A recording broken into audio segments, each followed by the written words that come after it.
Fala aí, meu padrinho, beleza? Eu sou o professor Cisler Herculano e essa é a nossa aula sobre as fases do capitalismo.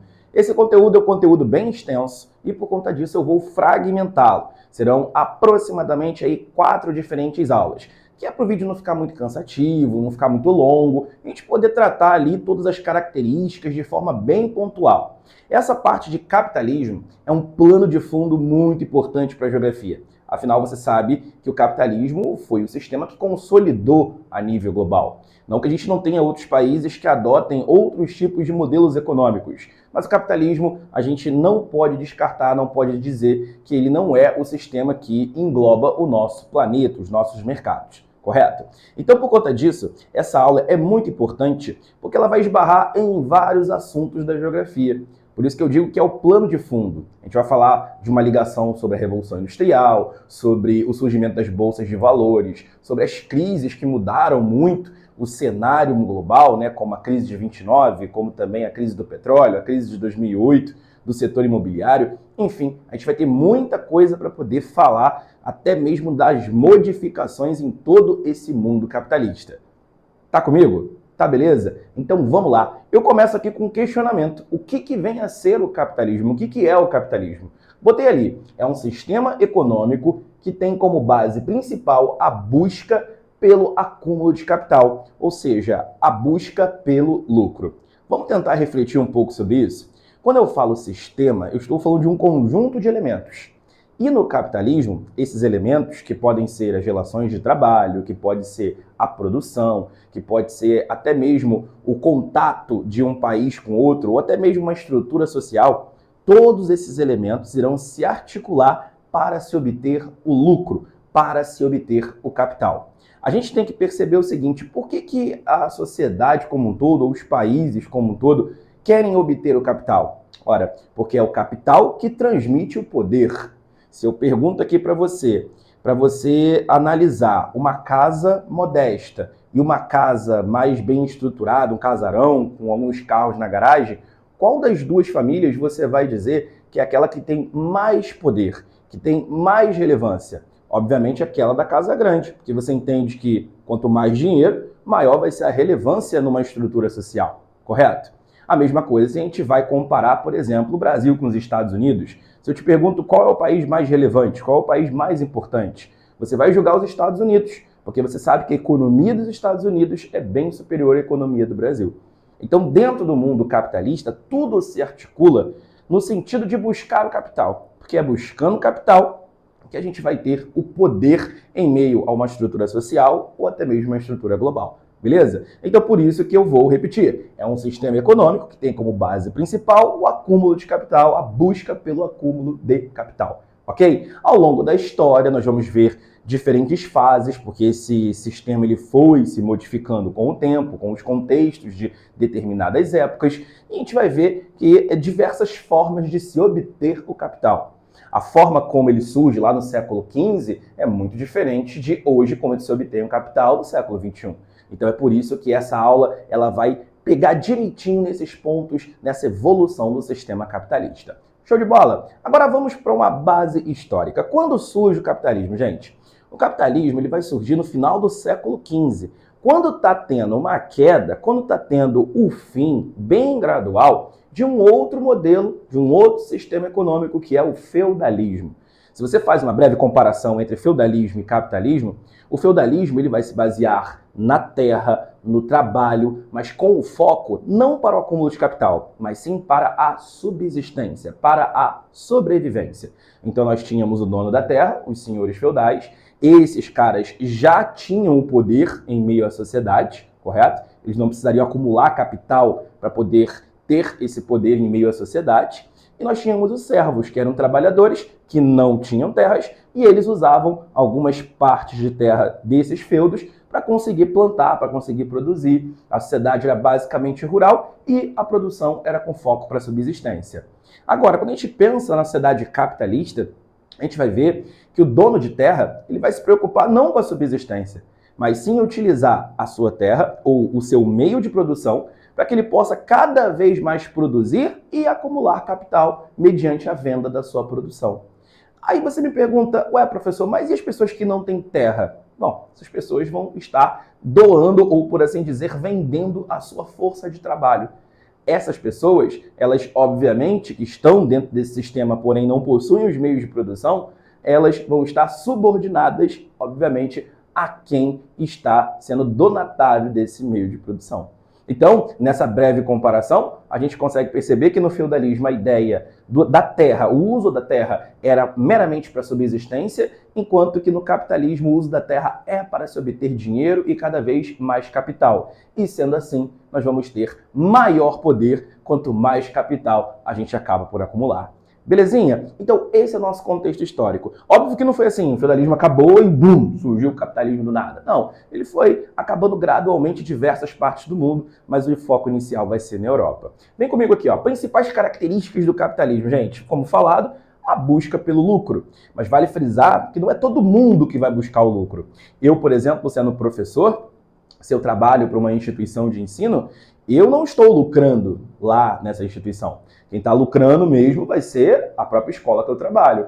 Eu vou ser uma pessoa que vou estar vendendo a minha força de trabalho para conseguir obter um salário. E a partir desse salário eu posso ou reinvestir para conseguir o lucro, ou eu posso simplesmente usar para minha subsistência. Então, dentro dessa relação, sempre estaremos visando a busca pelo lucro. Sempre vamos estar percebendo o acúmulo de capital como ponto mais importante. Incentivo à propriedade privada. Isso é muito importante, porque se a pessoa ela tem o seu meio de produção, e quando eu falo meio de produção, gente, eu quero dizer que pode ser a terra, pode ser um comércio, pode ser uma indústria, tudo aquilo que ela pode produzir. E se essa pessoa ela tem um meio de produção, é fácil com que ela produza e ela consiga obter o lucro, correto? Então, a propriedade privada ela vai ser defendida dentro do sistema capitalista, que qualquer cidadão dentro desse mecanismo pode ter o seu próprio meio de produção, a sua própria propriedade privada e, consequentemente, buscar o lucro a partir desse trabalho, a partir dessa produtividade. E, claro, como já falado, não é todo mundo que tem meio de produção. Por exemplo, eu não tenho um comércio, eu não tenho uma indústria. A grande maioria, na verdade, não é dona do meio de produção. Então, eu vou ter pessoas que buscam o lucro, pessoas que apenas são trabalhadores, o que leva a gente à nossa terceira característica, que vai ser a divisão de classes. Em toda relação capitalista, gente, a gente vai ter o dominante e o subordinado. O dominante é aquele que mais vai lucrar. O subordinado é aquele que, embora possa lucrar também, lucra bem menos do que o dominante. Se você for parar para pensar em relações comerciais, por exemplo, entre Brasil e China, ao mesmo tempo que o Brasil vende muitas mercadorias para a China também vende mercadorias para o Brasil.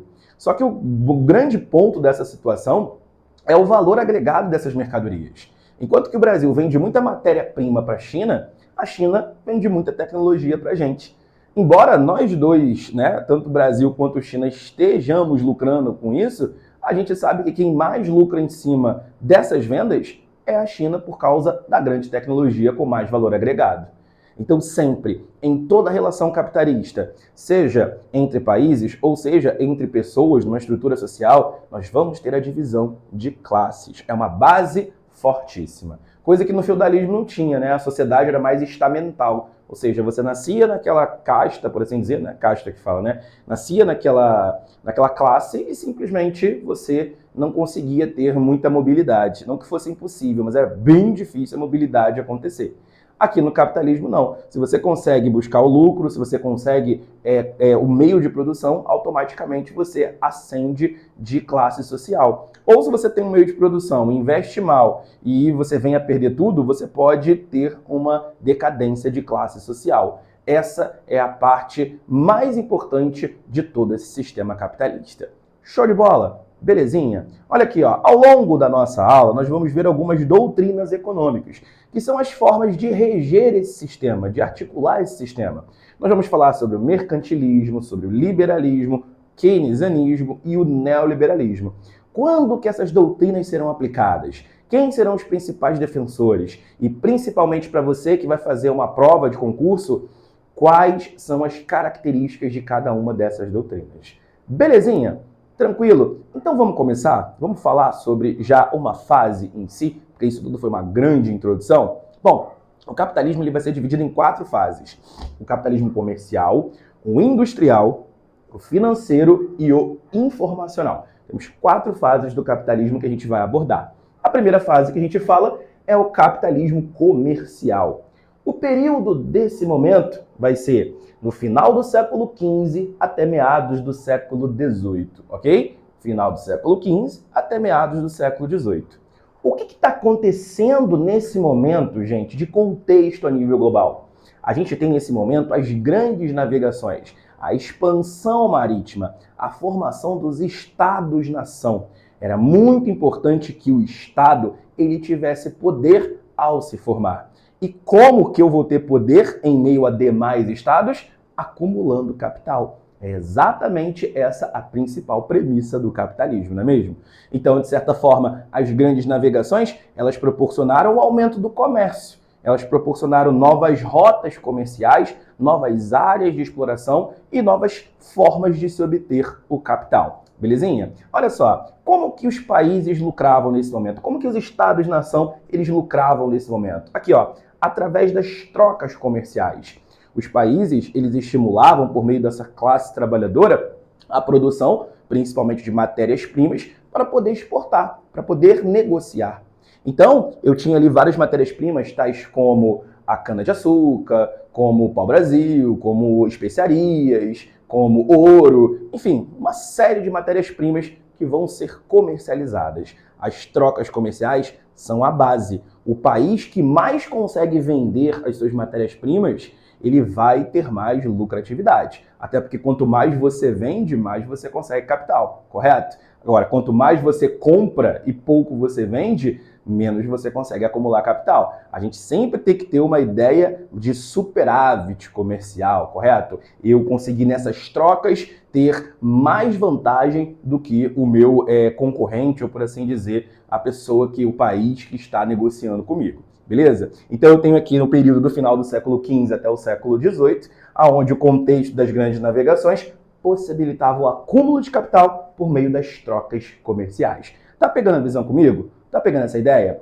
Quem eram as principais potências, gente? Portugal e Espanha. Os países, inclusive, eles formalizaram um acordo em 1494, quando assinaram o Tratado de Tordesilhas, dividindo o mundo entre eles para possibilitar essa exploração. É claro que outros países não ficaram nem um pouco satisfeitos, né? O Reino Unido, a França, esses posteriores estados-nação aí, eles não vão ficar nem um pouco satisfeitos. E aí por isso que nós vamos ter uma série de conflitos que vão ser estimulados exatamente com a premissa do acúmulo de capital. Belezinha. A doutrina econômica nesse momento vai ser o mercantilismo. O mercantilismo vai ser uma doutrina defendida por alguns personagens, como o Thomas Moon e o Jean-Baptiste Colbert. Esses caras dizem o seguinte, que aplicando algumas características importantes, o país ele conseguiria ter mais lucro no meio dessas trocas comerciais. Quais são essas características, professor? Olha só, primeiro, um forte controle da economia pelo Estado. Nesse momento, do que os estados-nação estão começando a surgir, nós temos as monarquias absolutistas. Então, quem, de fato, conseguia comandar a economia, reger a economia para acumular o capital, era o Estado, era a monarquia, beleza? Então, nesse momento, a economia era fortemente protecionista, onde o Estado tentava fazer de tudo para proteger a sua produção e, consequentemente, cada vez mais acumular capital. Beleza? Outro ponto importante do mercantilismo é a balança comercial favorável. Balança comercial é a relação entre o que você vende e o que você compra. Para que a balança comercial ela fique favorável, é necessário que você venda ou exporte mais do que você compra ou importe. Correto? Então, se eu vendo mais, exporto mais do que eu importo, a minha balança comercial é favorável. Agora, se eu compro mais, se eu importo mais do que eu exporto, a minha balança comercial ela é desfavorável ou não favorável, ok? E aí você entende como o Estado ele articulava esse cenário. Ora, vamos parar para pensar? Se de repente eu estou comprando, por exemplo, uma tesoura, muito de um país, então está entrando um monte desse produto, dessa mercadoria de tesouras aqui no meu mercado. Para o Estado é muito mais interessante que essa tesoura, ao entrar aqui no meu território, ela venha com um imposto. Ela venha com um imposto para que o Estado lucre em cima do bem importado. Ou seria interessante também para o Estado que as pessoas aqui do meu país, né, eles começassem a produzir tesouras. Porque eu produzindo tesouras, eu não ia comprar tesouras dos países de fora e, consequentemente, ainda a minha produção poderia ser exportada. Sacou? Então seria vantajoso para o Estado controlar a economia nesse quesito para manter a sua balança comercial sempre favorável. Agora, se não tem ninguém aqui produzindo tesoura, eu vou pegar e vou importar sim tesoura. Mas eu vou importar a tesoura acrescentando um grande imposto para que o Estado, pelo menos, não deixe de lucrar nessa negociação. Ok? Mas era importante que no momento do mercantilismo a gente tivesse a balança comercial sendo favorável. Beleza. Outro ponto importante e muito importante é o metalismo. O metalismo, que vem a ser o acúmulo de metais preciosos, era uma base fortíssima, porque quanto mais metais preciosos um país possuísse, maior era o seu poder em meio aos demais. E aí, com metal precioso, você podia ou vender matérias-primas para poder conseguir em troca esses metais, ouro, prata, por exemplo, ou você podia encontrar esses metais preciosos em áreas que você começasse a obter uma exploração. É por isso que uma outra base importante é o colonialismo, porque vários desses estados-nação vão começar a descobrir novos territórios e assim explorá-los. E nesses territórios, muitos deles vão ter a possibilidade de encontrar ouro. É só você pensar, por exemplo, em Portugal. Portugal, ele foi um país que explorou o Brasil na intenção de conseguir encontrar ouro. Não conseguiu no primeiro momento. Aí o Portugal começou a estimular a produção aqui no Brasil de outros tipos de mercadorias. Pau-brasil, cana-de-açúcar, até que eles encontraram efetivamente o ouro. A Espanha também fez isso com as suas colônias aqui nas Américas. E a Espanha conseguiu acumular muitos metais preciosos. Na realidade, a Espanha ela conseguiu bastante encontrar reservas importantes dessas matérias-primas. Então, dentro dessa estrutura do mercantilismo, o colonialismo era muito importante, porque era de lá que tinha-se uma produção bem significativa de matérias-primas, ok? E olha a relação como é que ficava, gente. A gente chama de divisão internacional do trabalho, que é basicamente o que cada país, o que cada personagem vai ter de relevância comercial no planeta. Aqui nesse momento, a minha divisão do trabalho se dava entre metrópole e colônia, ok? Aonde a colônia exportava as suas matérias-primas, cana-de-açúcar, pau-brasil, ouro, drogas do sertão, falando aqui de Brasil, algodão, por exemplo, nos Estados Unidos, e enquanto a metrópole, ela vendia produtos manufaturados, produtos que já eram bem trabalhados para a sua colônia. Muitos desses países não deixavam que tivesse produção manufatureira na colônia, para fazer com que a colônia ficasse refém deles e, obviamente, comprasse seus produtos. Quem aqui consegue manter uma balança comercial mais favorável?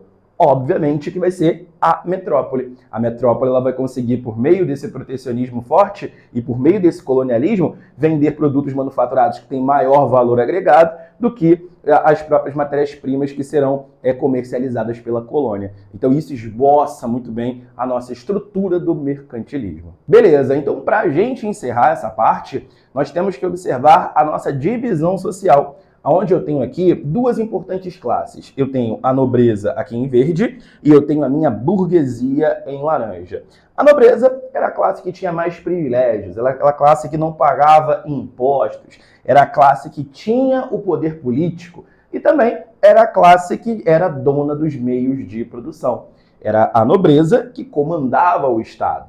Beleza. E a grande maioria da sociedade era os burgueses. Os artesãos, os camponeses. É óbvio que eu tinha a alta burguesia, mais próximo da nobreza, e eu tinha a baixa burguesia. Mas a grande questão é que a burguesia ela era uma classe que era muito sufocada e não conseguia acumular capital. O Estado colocava grandes impostos para fazer exatamente com que essa classe não conseguisse ter capital e, obviamente, não pudesse colocar em risco o poder do rei. Tu lembra que a gente falou que o capital é o que transmite poder? Então, de certa forma, era interessante para o Estado manter esse controle e a burguesia fortemente sufocada com os impostos. Então, o que a gente nota aqui é uma divisão social, onde os burgueses trabalhadores eles não são os donos do meio de produção e a nobreza já é dona do meio de produção, é o Estado que é controlador da economia, que é o grande articulador dessa relação econômica. E é interessante também a gente saber, nessa fase do capitalismo comercial, que o país que mais vai conseguir acumular capital vai ser a Inglaterra, por meio de trocas comerciais, por meio da exploração de colônias, exploração de diferentes áreas. A Inglaterra vai ser o país que mais vai se beneficiar. Guarda essa informação, porque é isso que vai impulsionar o Reino Unido como uma grande potência a partir do século XVIII. E isso, claro, vai ser tema para o nosso próximo vídeo. Bom, meus amigos, espero que você tenha entendido. Vai ficar o quadro aqui para você. Você tira um print bonitão, dá o like, compartilha esse vídeo. Tamo junto. Um grande abraço.